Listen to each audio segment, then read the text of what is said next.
হাবিলদার মোহাম্মদ রজব আলী, বীর প্রতীক ই বেঙ্গল, পার্বত্য চট্টগ্রামের বান্দরবান জেলার রুমা জোনের ৩০ ই বেঙ্গল ইউনিটে কর্মরত ছিলেন।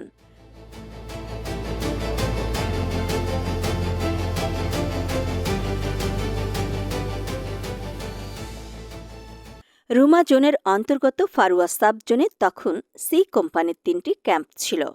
এর মধ্যে সবচেয়ে দুর্গম এলাকায় ছিল মান্দাছড়া আর্মি ক্যাম্প।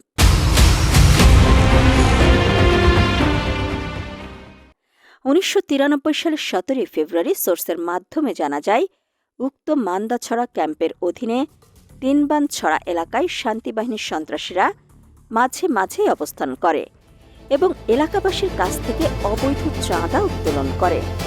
এই সংবাদের ভিত্তিতে মেজর মোহাম্মদ কামরুল হাসানের নেতৃত্বে শান্তি বাহিনীর বিরুদ্ধে অপারেশন পরিচালনার সিদ্ধান্ত গৃহীত হয় এবং সেই অনুযায়ী পরিকল্পনা প্রস্তুত করা হয়।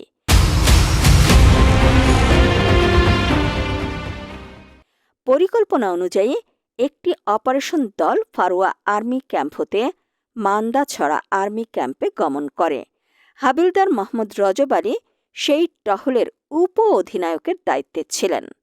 আনুমানিক রাত ২টার সময় অপারেশন দলটি দুর্গম পাহাড়ের আঁকা বাঁকা রাস্তা ও ছড়া দিয়ে সারারাত হেঁটে ভোরবেলায় তিনবানছড়া এলাকায় পৌঁছায় এবং একটি পাহাড়ের ওপরে অবস্থান নেয়।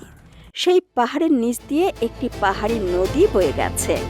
কিছুক্ষণ পর নদীর অপর দিকে কিছু লোকজন দেখে হাবিলদার রজব আলীর সন্দেহ হয় এবং পাহাড়ের ঢাল ধরে তিনি নিচে নেমে আসেন।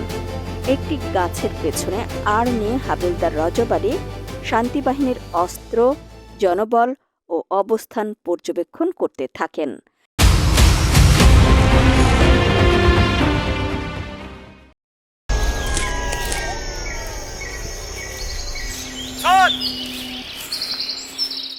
শান্তিবাহিনীর সন্ত্রাসীদের উপস্থিতি, জনবল ও অস্ত্রের বিবরণ হাবিলদার রজব তৎক্ষণাৎ মেজর কামরুলকে অবগত করেন।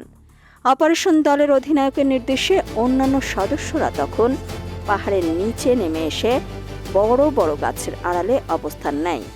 এ সময় সেনাবাহিনীর টহল দলের উপস্থিতি টের পেয়ে শান্তি বাহিনীর অবস্থান হতে অপারেশন দলের ওপর ফায়ার করতে করতে সন্ত্রাসীরা পালাতে থাকে।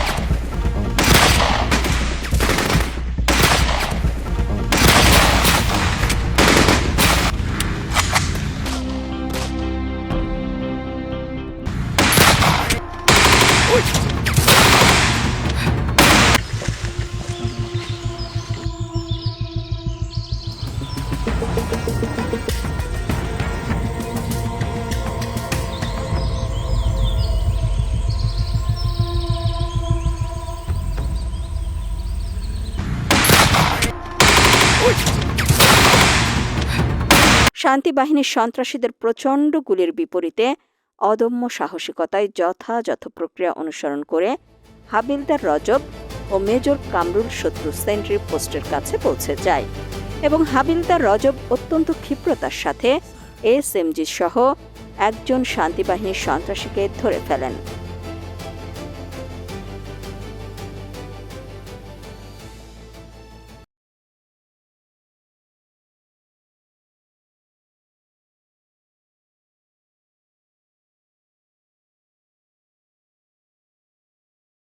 এ সময় অন্যান্য সন্ত্রাসীরা পালিয়ে যেতে সমর্থ হয়। অতঃপর টহল দলের সবাই মিলে তল্লাশি চালিয়ে উক্ত স্থান থেকে শান্তি বাহিনীর ব্যবহৃত গুরুত্বপূর্ণ সরঞ্জামাদি উদ্ধার করে। এই অপারেশনে হাবিলদার মোহাম্মদ রজব আলীকে অসীম সাহসিকতা এবং ক্ষিপ্রতার জন্য গণপ্রজাতন্ত্রী বাংলাদেশ সরকার বীর প্রতীক খেতাবে ভূষিত করে।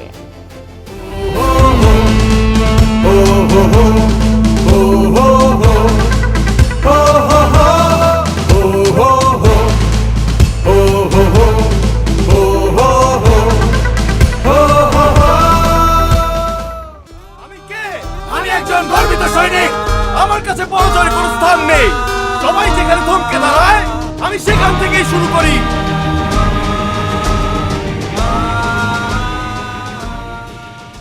যখন দেশ জুড়ে অস্থিরতা, বিশৃঙ্খলা ও সহিংসতার ঢেউ ছড়িয়ে পড়ে, তখন গোটা জাতিকে আশার আলো দেখায় বাংলাদেশ সেনাবাহিনী।